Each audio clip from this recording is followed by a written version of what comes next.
Hello नमस्कार. आज तुमच्याबरोबर शेअर करणार आहे एक पारंपरिक रेसिपी, ती म्हणजे शेंगोळ्या. शेंगोळ्या ह्या खरं तर कुळिथाच्या पिठाच्या वगैरे बनवल्या जातात, पण इन्स्टंट जेव्हा आपल्याला बनवायचं असतं तेव्हा आपण असा जुगाड करूच शकतो. थंडी येते त्यामुळे ही रेसिपी नक्की ट्राय करा.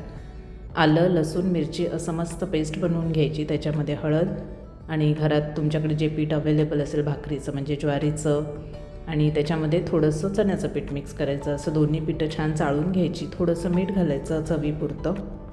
टेस्टसाठी थोडंसं जिरं पण ॲड करू शकता. तर असं सगळं घट्ट मळून घ्यायचं, कारण का आपल्याला ह्याच्या शेंगोळ्या बनवायच्या आहेत. जर तुम्ही थोडं जरी पातळ मळलं तर ते व्यवस्थित शेपमध्ये बनणार नाहीत, म्हणून अशा सगळ्या कच्च्या पिठाच्या शेंगोळ्या बनवून घ्यायच्या. तुम्हाला हव्या त्या शेपच्या तुम्ही बनवू शकता, गोल गोल बनवू शकता किंवा चकलीसारख्या बनवू शकता, पण ह्या अशा लांब असतात शक्यतो. तुम्ही जर अदर रेसिपीज बघितल्या तर तुम्हाला कळेल. त्याच्यानंतर ह्याचा रस्सा बनवायला घ्यायचा. त्याच्यासाठी कढईमध्ये हिंग, मोहरी, जिरं असं सगळं घालायचं. त्याला छान तडका मारायचा आणि त्याच्यामध्ये कांदा घालायचा. जसं तुम्ही झुणक्याला पिठल्याला फोडणी देता अगदी तशीच फोडणी द्यायची.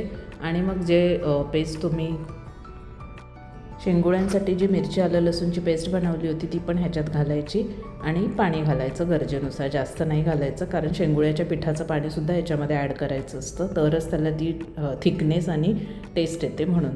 तर अशी पेस्ट घातली. त्याच्यानंतर चांगला मसाला भाजून घेतला. हळद, मीठ, जिरे पावडर असं सगळं घालायचं छानपैकी. तुमचे आवडते मसाले तुम्ही घालू शकता याच्यामध्ये आणि छान खळखळून उकळू द्यायचं. खळखळून उकळल्यानंतर त्याच्यामध्ये कोथिंबीर ॲड करायची आणि मग ज्या कच्च्या पिठाच्या शेंगोळ्या बनवलेल्या आहेत त्या सगळ्या ह्याच्यामध्ये घालायच्या आणि त्याचसोबत त्याचं जे पाणी आहे शेंगोळ्याच्या पिठाचं ते पण ह्याच्यामध्ये मिक्स करायचं. त्याच्यामुळे ही ग्रेव्ही छान थिक बनते आणि लगेचच 7 ते 8 मिनटात शिजून तयारही होतात. तर मग अशी रेसिपी आहे. तुम्ही सगळे पण घरी नक्की ट्राय करा. ताईने बनवली होती, मी पण लवकरच ट्राय करेन आणि ती पण तुमच्याबरोबर शेअर करेन.